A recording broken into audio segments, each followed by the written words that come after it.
I've never lived in any house like this, ever. I wouldn't live here now if I had a choice. I don't have a choice, so I have to be here.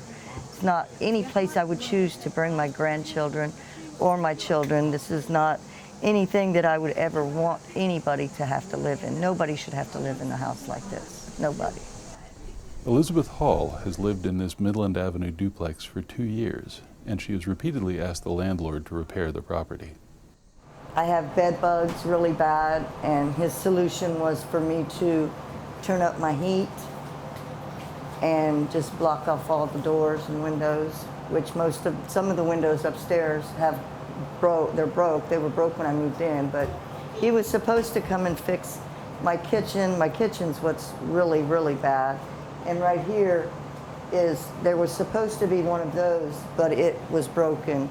So you can... Oh, so it's just a giant hole in the... Yeah, yeah. Oh my God. And that goes down into my basement. And this is my kitchen. The drawers were also supposed to be ordered. The holes here have always been here.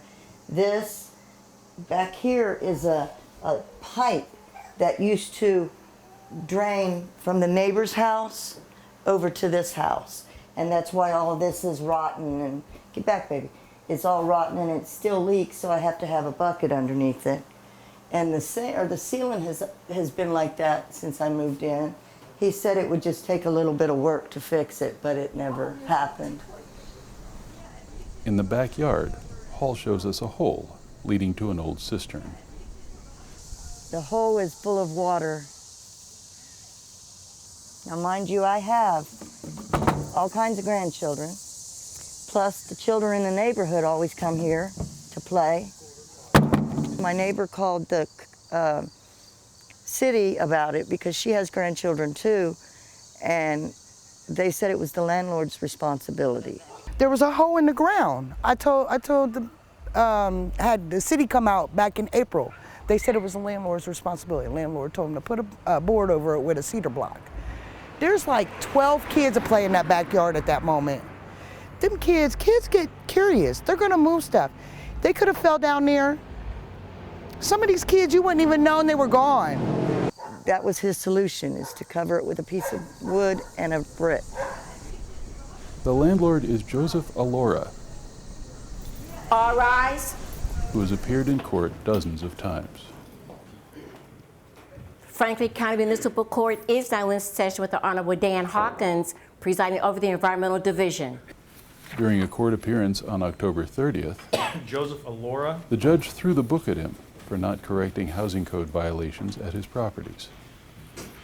But obviously, I made a mistake not hiring her to get me through Sir, this. here's the thing. You buy all these properties, and then it's the bank's fault for not giving you money to fix them. It's the probation department's fault for not holding your hand to fix them. It's everybody's fault when you're the one who bought all this stuff and you can't take care of it. In 2011, you pled guilty. Pick up another offense in 2012. You pled no contest. We have 2, 3, maybe 4 more cases still pending. It's at some point you really have to get a point that this isn't a joke and you need to take care of this stuff.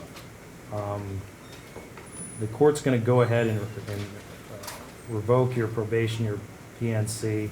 I'm going to impose a 60-day jail sentence. That'll be forthwith. I'll consider letting you out on some sort of work release after 30 days if your attorney can provide some sort of detailed plan to remedy this property and the other properties. All right. Anything else? All right. Thank you. That'll be all.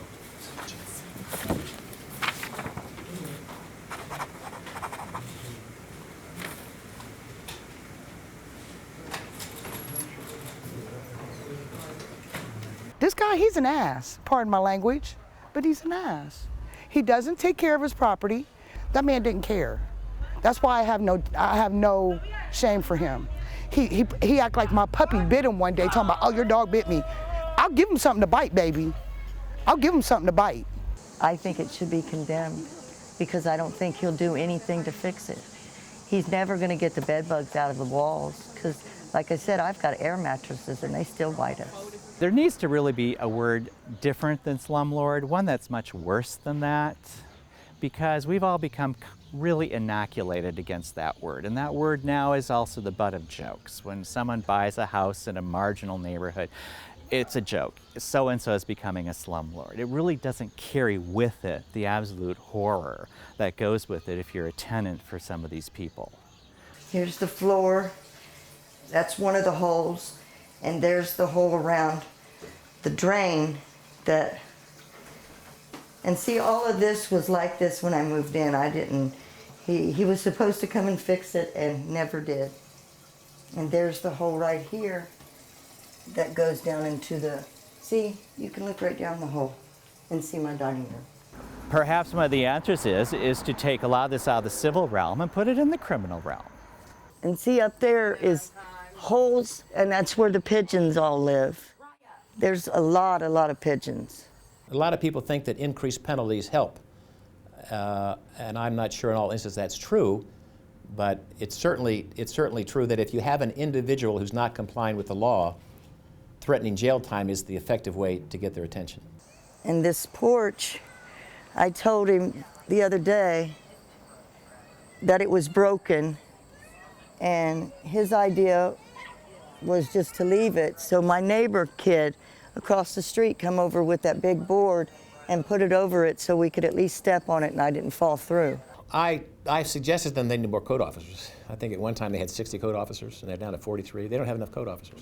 They need more code officers. I had a line on my my mattress, that was like that, of solid black bed bugs. And so, and they're coming out of the walls because I throwed my mattresses out and bought air mattresses, and he got mad because I did that because I had to use some of my rent money to do it, and he got angry and said I didn't have to do that, I didn't have to throw them out, I could just heat up the house and use that bug spray. The landlord came over with a can of Raid and told them, turn up the heat, while he's standing in the door staring at me. Gave him a can of Raid, of off stuff for bed bugs, and told him to turn up the heat. If you look upstairs, how are they gonna turn up the heat? First of all, to get rid of it because the windows are busted out.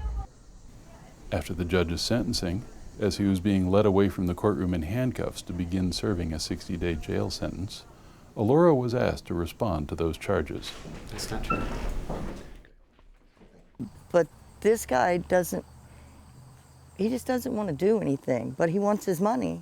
We have nothing. I mean, and like I said, I understand that he wants his money and I owe him money, but we still shouldn't have to live like this. You know, you should still have to do something.